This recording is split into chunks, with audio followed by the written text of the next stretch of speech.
Coming up on Locked On Dodgers, the Dodgers lost a pretty rough one in the series opener to the Blue Jays, but Michael Grove pitched pretty well until he didn't. We'll talk about his performance, the decision to take him out when they did, and how this kind of solidified one thing that we knew the Dodgers needed at the trade deadline, but it made it even more clear. And we'll talk about some positive things. Max Muncy and Jason Heyward both had really good games. So lots to talk about from this game. So let's get Locked On Dodgers.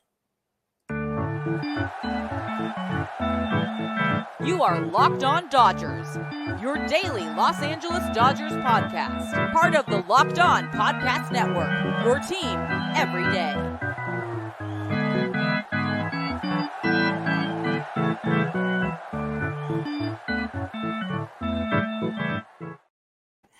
Hey, Dodger fans, this is Locked On Dodgers, part of the Locked On Podcast Network, your team every day. Thank you for making Locked On Dodgers your first listen every weekday morning. Remember, this show is free and available on all podcast platforms and on YouTube simply by searching for Locked On Dodgers.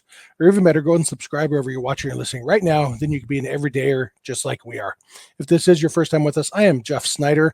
My co-host is Vince Samperio. We are doing a split episode today, so I'll be with you for the first half. Vince will be with you for the last part. Vince and I are both lifelong Dodger fans just like you are. We've also both spent time covering the Dodgers in the press box and the locker room, so we're not quite insiders, but we bring you the smart fans perspective on our boys in blue every weekday morning. This episode is brought to you by Game Time. Download the Game Time app, create an account, and use code LOCKEDONMLB for $20 off your first purchase.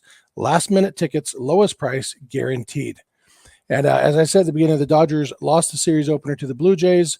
Luckily, the Giants and D-backs both lost too, so while the Dodgers missed an opportunity to gain more ground on both of those teams, they didn't lose any ground, so they remained 4 games ahead of both of those teams in the National League West.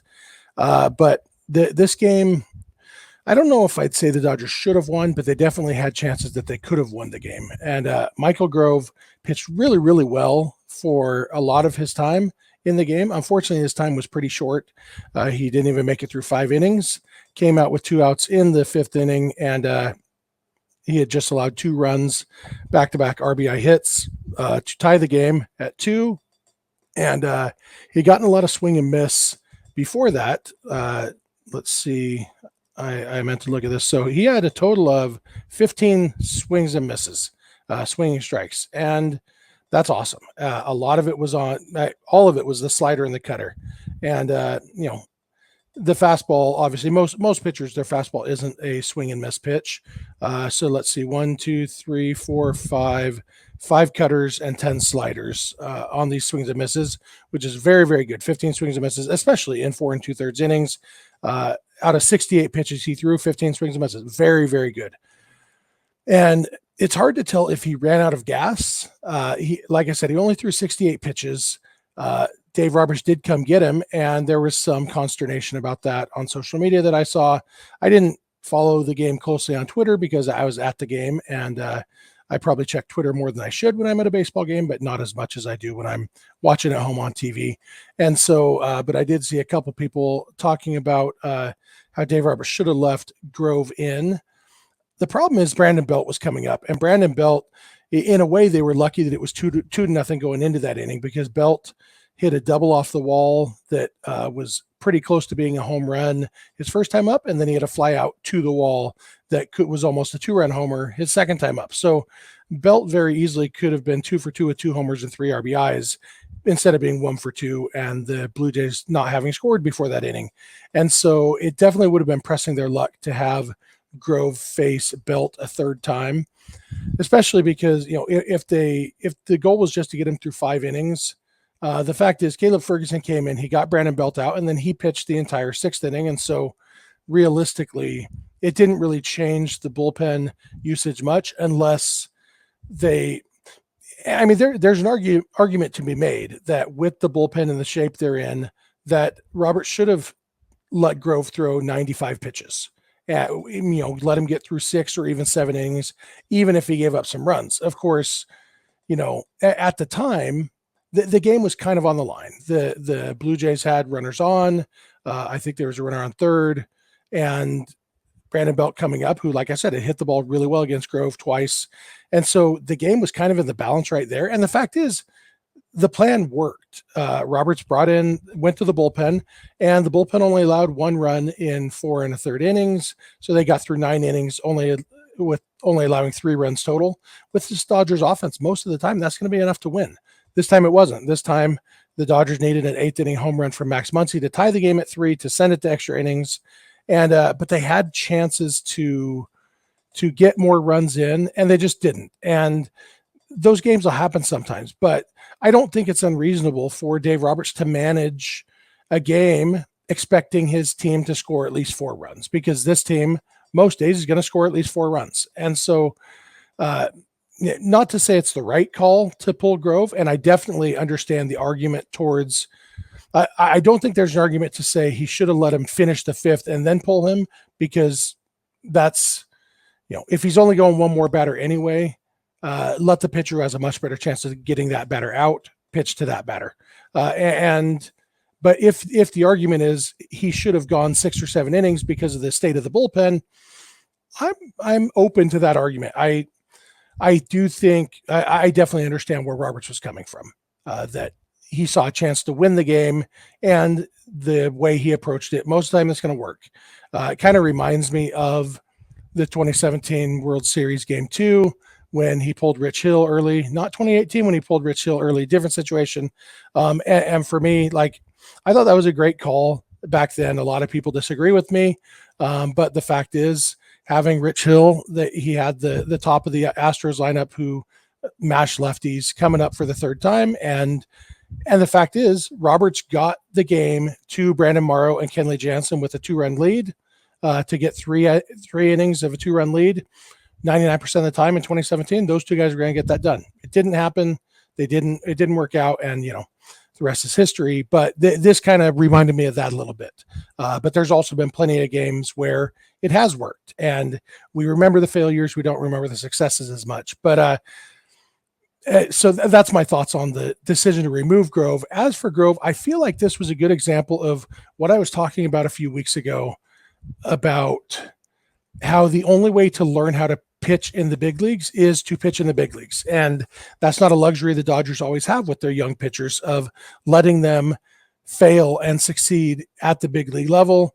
And we saw it with Gavin Stone. The Dodgers couldn't afford to let Stone keep pitching in the big leagues with the struggles he was having, even though for his long-term development, it might have been better to let him keep getting knocked around in the big leagues to figure some things out. We talked last time Grove pitched about this cutter that he added. Obviously, that continues to be a very good pitch for him. And, he's only been throwing it a month. That's a huge step and a good example of, on the fly, I learned how to get major league hitters out. And I think this was another step in his progression. Going 4 2/3, allowing just the 2 runs, was good. Obviously, we need 6 out of him, but I do think it's a good step, and it's pretty impressive that Grove has turned himself into a legitimate possibility to turn into a real big league starter. Grove was always just kind of depth filler, and now he is a guy with good stuff who can maybe turn into a legit big league pitcher. I didn't really see that coming, and he deserved a lot of credit for that. And the Dodgers, even though it was mostly out of necessity to let him learn at the big league level, it's worked out for them. I'm going to come back in a minute, and I'm going to talk about the Dodgers starting pitching situation and how it is more clear than ever, or at least as clear as it's ever been, that the Dodgers need a starting pitcher or 2 at the trade deadline. So thank you for making Locked On Dodgers your first listen every weekday morning, and please keep it Locked On Dodgers. This episode is brought to you by Game Time. Look, I went to the Dodger game on Tuesday night, as I mentioned. Tuesday night, Monday night. What day is it? I never know. Monday night. It's Tuesday now when you're listening to this. I went to the game, and I went with my wife and my 2 sons and my sister and her son, and we weren't sure where we wanted to sit. We weren't totally sure how many people were going to be going with us. And so I didn't buy tickets till the last minute. Monday late morning, I bought the tickets for Monday evening's game. And what I did, I had a Game Time tab open the whole time where I would check prices, watch for deals, watch for prices dropping. And I ended up buying my tickets on Game Time, getting a really good deal on solid seats in a section I never sat in before. It was a lot of fun, a new view from the stadium, and got really, really good seats at a good deal. very pleased with the process. Game Time makes it so easy.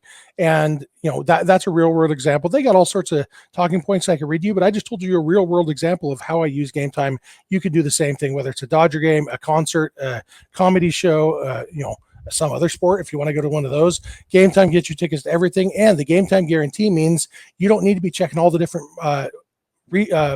third-party ticket seller sites, because Game Time guarantees that you will get the lowest price. If you find tickets in the same section row for less, Game Time will credit you 100%, 110% of the difference. You know how they make that promise? Because they always have the lowest price, so you don't even need to check.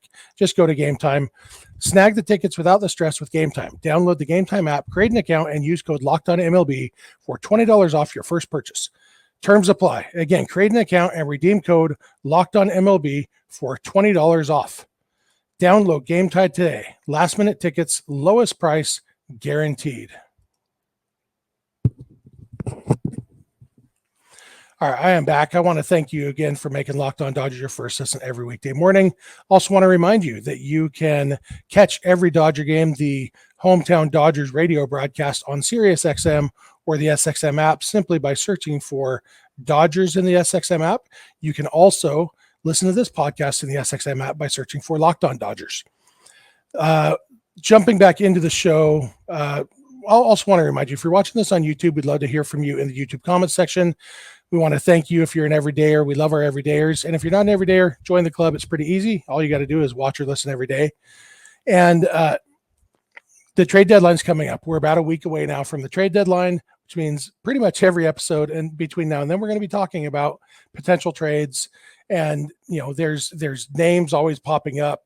Dylan Carlson is one we heard this week as a possibility for the Dodgers as an outfielder. But I think it's pretty clear that the Dodgers' biggest need right now is starting pitching. They have Clayton Kershaw coming back, theoretically, hopefully, and that will help. But right now, they need more pitchers who can give them depth every time out.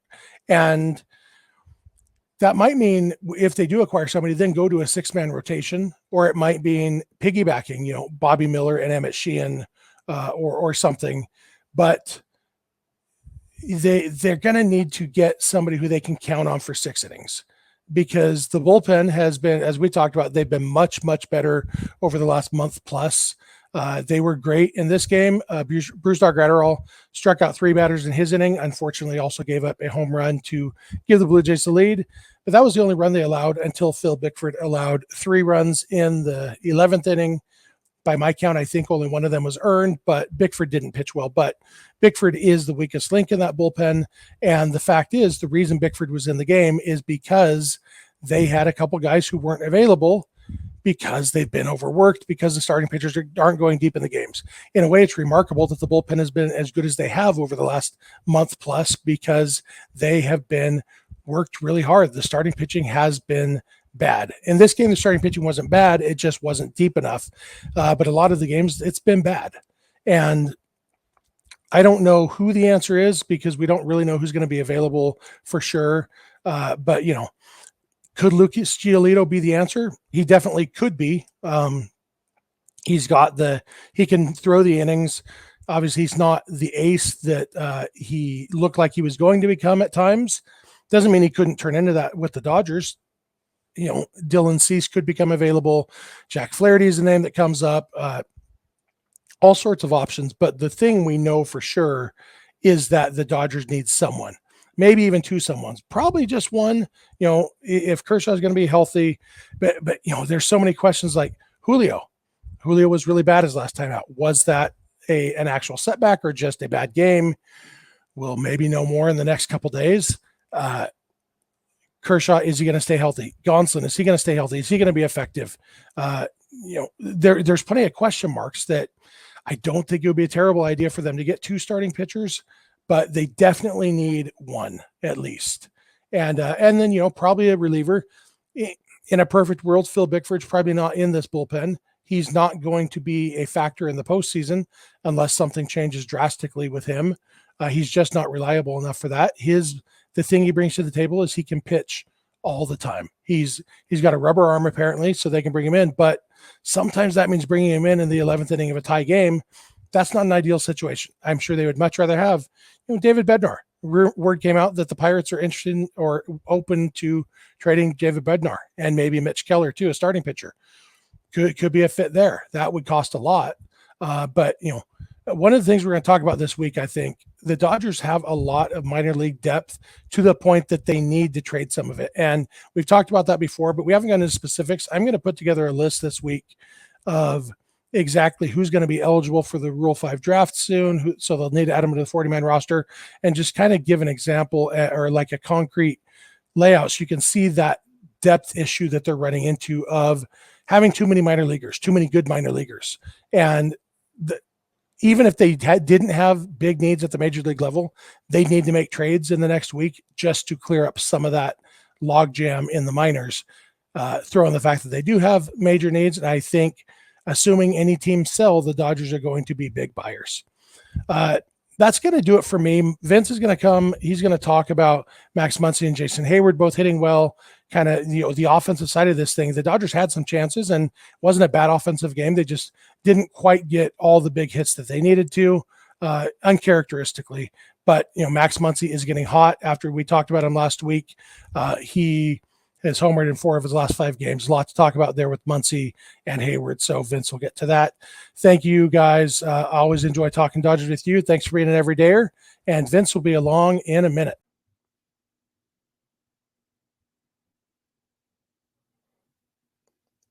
We want to thank you for making Locked On Dodgers your first listen of the day every day. Make sure to subscribe wherever we get podcasts and on YouTube. And remember, you can be an everydayer by listening to the show every day. We're here for you every Monday through Friday. So go ahead and listen and become an everydayer.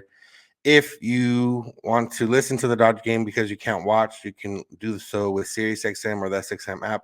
All you got to do is search Dodgers. That's the home broadcast for any game. SiriusXM, SXM app, search Dodgers.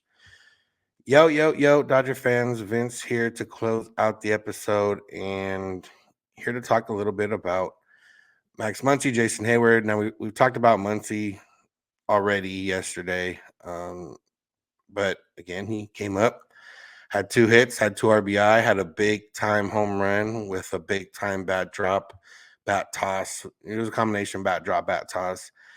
Yeah, and now you look at his last 5 games, he's got 4 homers. He's got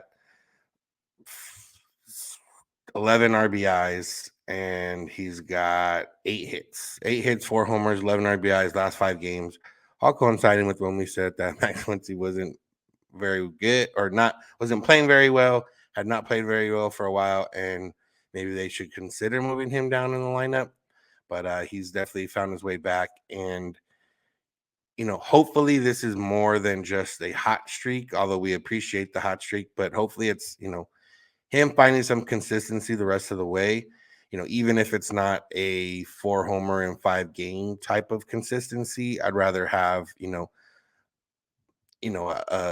6 to 8 homers a month type consistency rather than 6 homers in a 2-week stretch and then, bad for a month or something like that. I guess not either way.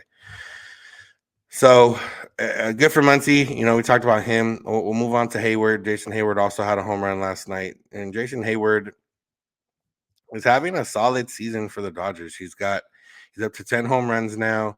He's got an OPS of 822. He's hitting 250. On base percentage, 348. So nearly 100 points higher on base percentage. And it's good to see him get back going a little bit. So over the last month, overall, his numbers are pretty strong. He's OPSing 855 over the last 30 games. But he had hit a little low there the last couple weeks. Was hit 189, OPSing around 700. Had, struggled a little bit. But then he's picked it up here the last week. He's had a couple home runs, driven in some runs, started picking up his walks again. So he continues to make the Dodgers' job at the deadline, at least offensively. He continues to make it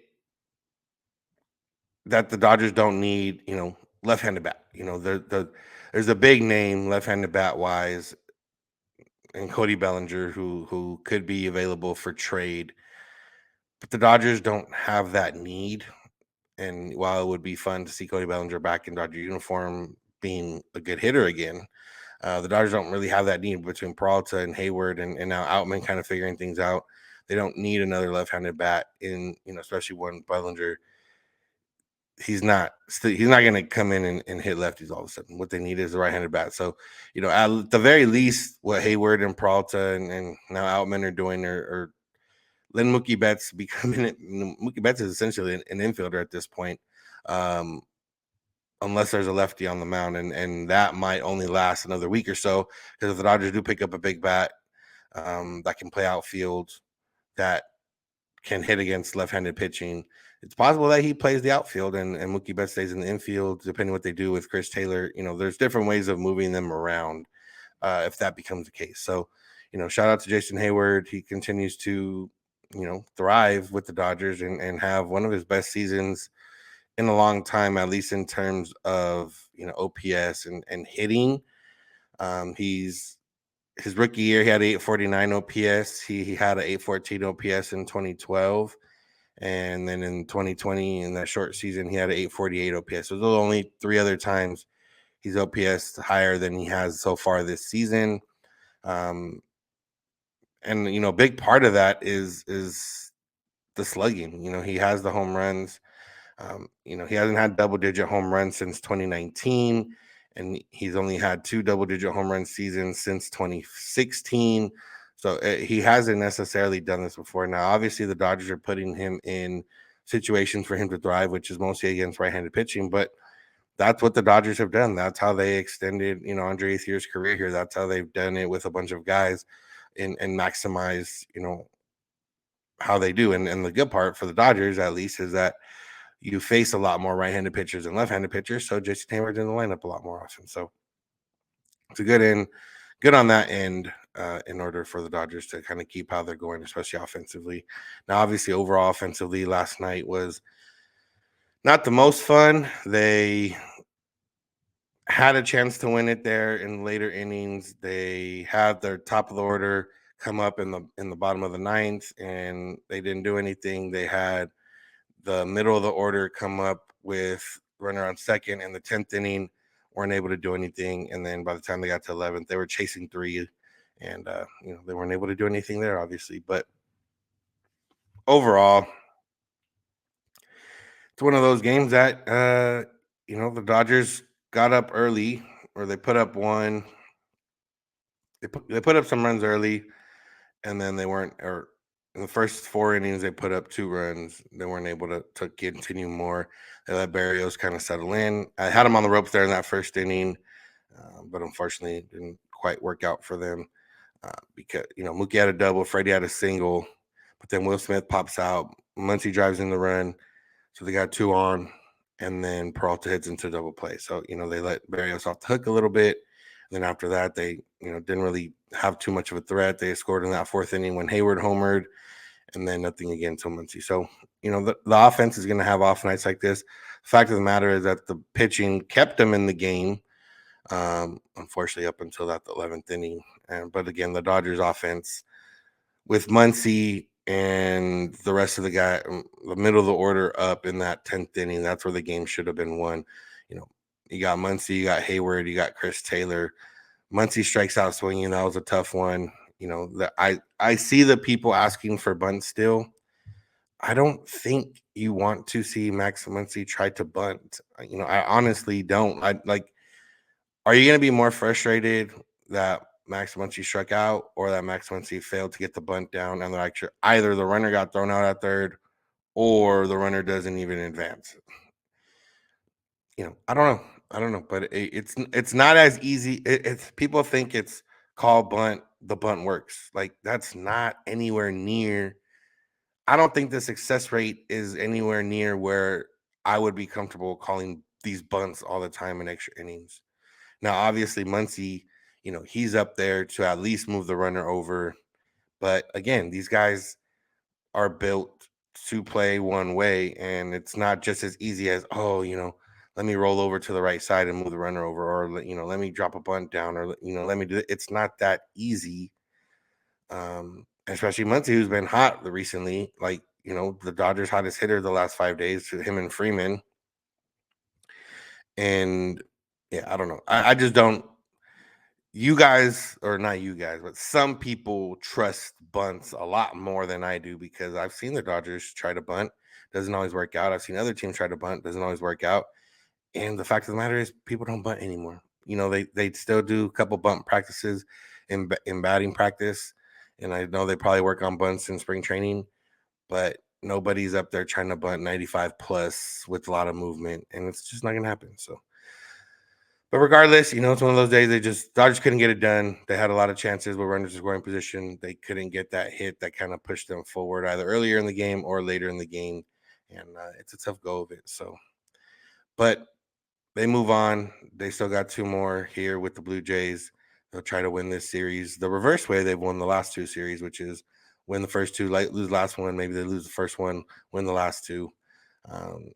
These next 2 games are important in the sense of, you're playing a team that's obviously, good. You are trying to further yourself from the Diamondbacks and Giants, who both lost, or I know the Diamondbacks lost. I don't remember if the Giants played, but either way, Dodgers missed a chance to gain some ground. But, you get to see Julio on Tuesday, you get to see Gonsolin on Wednesday. Those are always going to be big moments right now, because you want to see what you have in these guys. I don't think, if Julio has another bad start, I don't think it pushes the Dodgers any more than they already are looking for starting pitching. But, maybe it causes, Andrew Friedman to have a little desperation. I'm not entirely sure what their process is, him and Brandon Gomes. Do they feel that pressure? Do they not feel that pressure? Is it going to be the same regardless of what happens over the next few days? Remains to be seen. So I'm sure we'll have a lot more to talk about here over the next week, now that we're in this final week before the trade deadline. So that's going to do it for today's episode. Thank you all for listening. Thank you for making Locked On Dodgers your first listen of the day every day. Make sure to subscribe and listen to us every day and become a part of the Everydayers, that exclusive club that you really want to be a part of. If you can't listen or you can't watch the Dodgers game, you can always listen to the home broadcast on SiriusXM or the SXM app if you search Dodgers. You can find us on social media, Twitter and Instagram at Locked On Dodgers. Jeff is on Twitter at Snider. I'm at Vincents91. DMs are open on all those accounts if you need to get a hold of us. You can also get a hold of us via email, lockedondodgers@gmail.com, or via voicemail text at 323-863-5625. We're here every weekday morning, and we hope you'll be with us. When you get in your car or if you're at home, tell your smart device, play podcast, Locked On Dodgers. And remember, you don't have to agree. You just have to listen. Have a good one.